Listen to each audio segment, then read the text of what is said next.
बिस्मिल्लाहिर्रहमानिर्रहीम। अस्सलाम वालेकुम, मैं हूं आयशा मलिक और आप देख रहे हैं उर्दू न्यूज नेटवर्क। शामिल करेंगे न्यूज हेडलाइंस।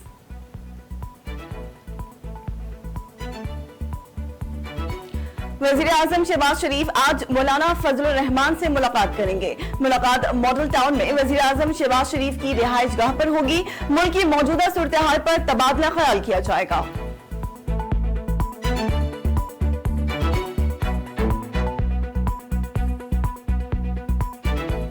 पंजाब असेंबली के चपरासी के अकाउंट से चौधरी खानदान को 32 करोड़ से ज्यादा रकम मुंतकिल होने का इंकशाफ। कैसर भट्टी ने करप्शन से पैसे कमाया।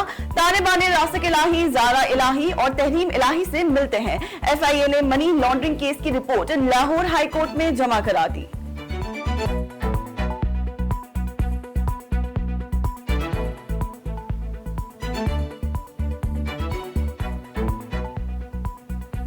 और जिना हाउस लाहौर पर शरपसंदों के हमले का एक और सरगना बेनकाब। अली रजा उखड़ा कानून की गिरफ्त में आ चुका। एतराफी बयान में कहा, चेयरमैन PTI की तकारीर फौज दुश्मनी का सबब बनी तो 9 मई को तयशुदा प्लान के मुताबिक लाहौर कोर कमांडर हाउस पर जिलाओं घेराव का हिस्सा बने।